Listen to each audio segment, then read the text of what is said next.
Bonjour, bienvenue dans cette nouvelle vidéo. Merci de vous abonner, c'est gratuit, il suffit simplement de cliquer sur le logo qui apparaît en bas à droite de votre écran.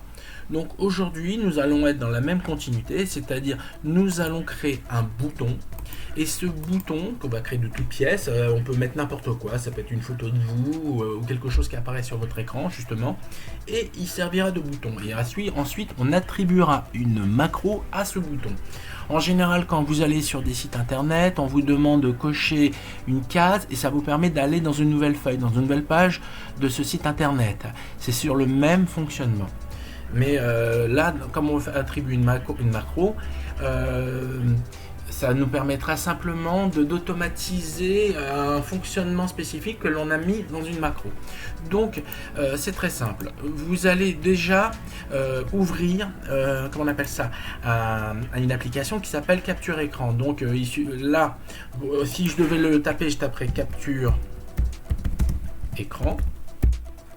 Il apparaît, donc c'est très bien, mais si en fin de compte vous ne l'aviez pas installé sur votre ordinateur, mais de façon générale ça l'est, il suffirait d'aller sur votre Web Store et demander un outil de capture d'écran. Donc il existe, maintenant il est présent.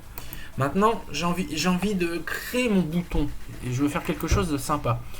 Ici, en cliquant sur affichage, j'arrive donc à droite sur le petit dessin de macro. Il me plaît bien. Donc ce que j'ouvre mon application capture écran.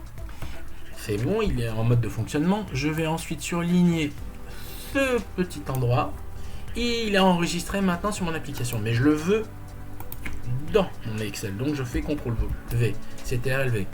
Je peux le déplacer, je peux l'agrandir, je peux faire pas mal de choses.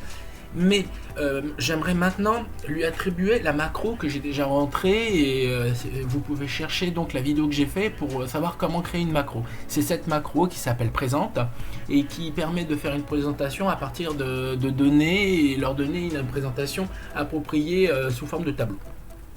Donc qu'est-ce que je fais ? Je double-clique. Je fais clic gauche et à ce moment-là, vous avez le menu déroulant et je choisis de lui affecter une macro. Il y a marqué affecter une macro. Voilà. Donc, la seule que j'ai présente actuellement s'appelle présent. C'est celle que je vous ai parlé précédemment. Je fais OK. Donc, au moment où je vous parle, ça y est, j'ai créé une macro. Et d'ailleurs, on peut le visualiser facilement. Pourquoi ? Parce que ma souris apparaît sous forme de croix. Mais qu'est-ce qui se passe quand je suis au-dessus sans rien appuyer ? Il y a le dessin d'une main qui apparaît. Donc maintenant, si j'appuyais sur cette macro, ça automatiserait des données. Donc je vais vous donner un ordre d'idée. Voilà. Imaginons que j'avais eu ça.